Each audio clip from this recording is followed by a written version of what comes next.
embedded literacy insert that you'll see is part of the current module of special needs, looking at inclusive practice in New Zealand schools.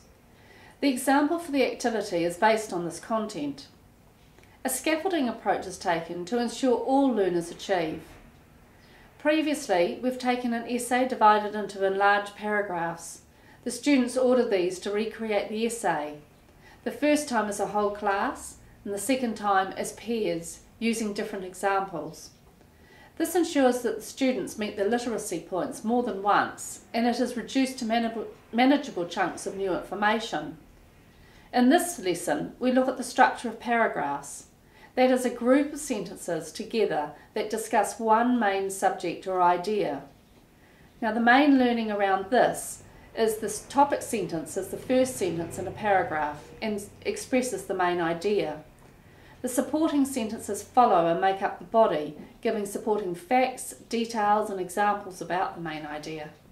The closing sentence is the last sentence and it restates the main idea, linking the summary of this paragraph to the following idea in the next.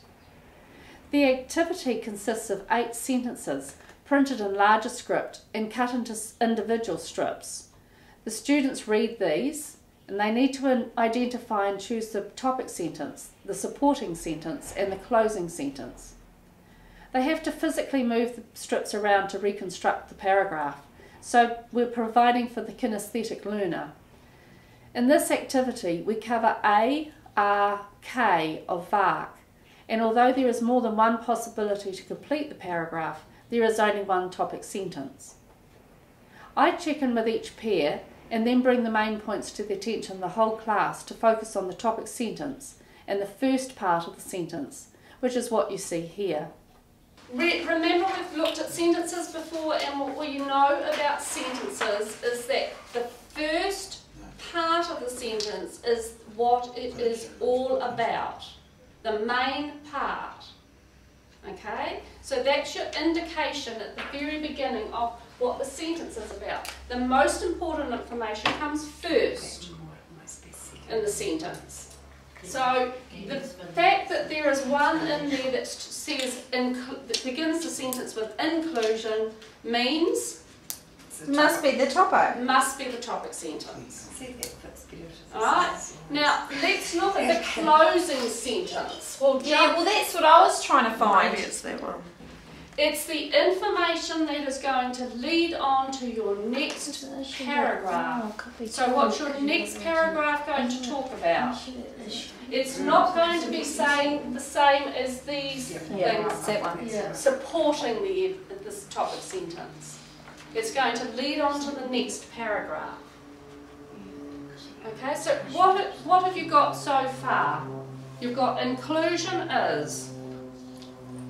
Conclusion generates. Conclusion generates. Yep.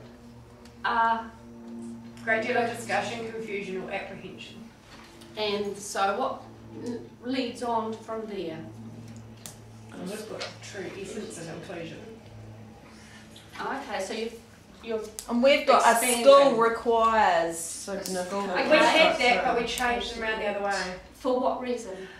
Because it was still about what inclusion is ideally supposed to be, and then I thought we'd go on to more about the discussion of confusion and apprehension.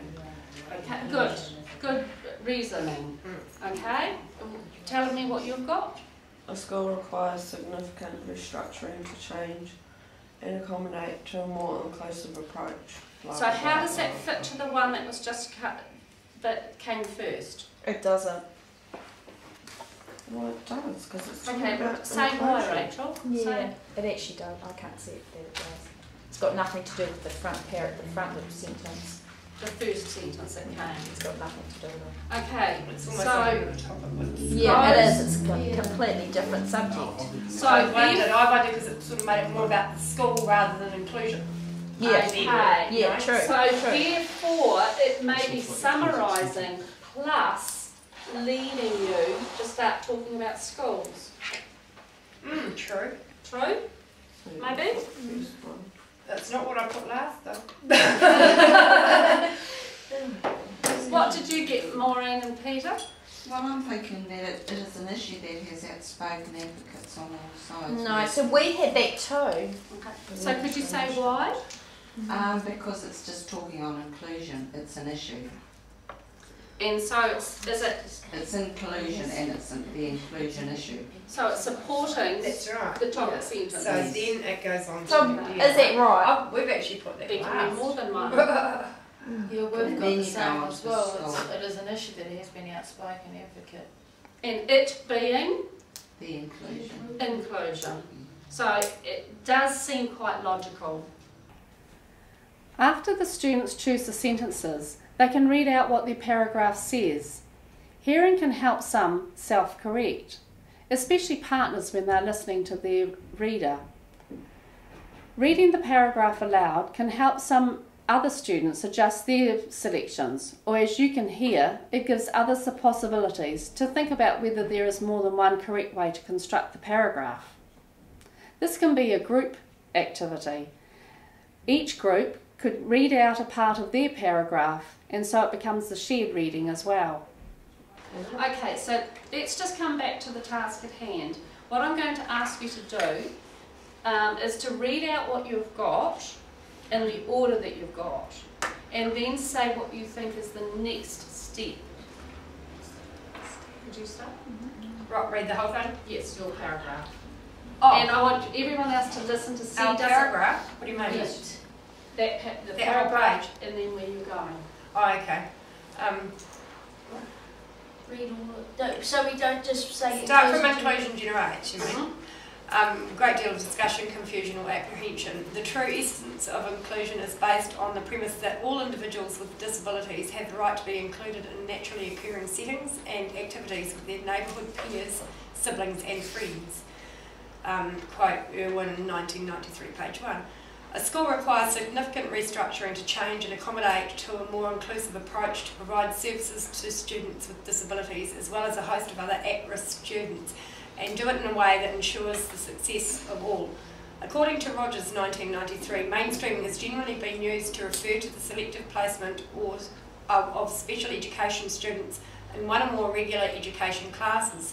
For some students with more severe disabilities, this has meant that their opportunities to be around non-disabled peers have been limited to lunch and recess.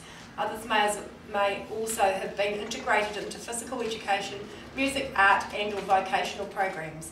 Typically, however, only students with mild disabilities have been allowed to participate in the traditional core academic content areas, mathematics, language, arts, science, history, etc. It is an issue that has outspoken advocates on all sides, whether staunchly for, avidly against, or somewhere in between. And then it would be about whether you were for or against, like backup stuff about facts about for or against. So according to that very last closing sentence, it naturally progresses on to an argument or information or statements that are either for so you would start inclusion with a for. or yep, So- for inclusion. Okay. Yeah, and then the next paragraph might be the one that's against it, and then somewhere in between. So you're using that as an introductory. yeah, as paragraph. that would be changing the whole topic almost. Okay. Good. Later, the students can write the paragraph they have in front of them as a sample, or use this structure to help them construct their own paragraph around the same content. Next, we move on to writing a paragraph on the computer and making the first move to writing their own essays. Now, overall, this exercise was successful in that the students felt that they could write the paragraph, and they completed their first paragraph of their essay.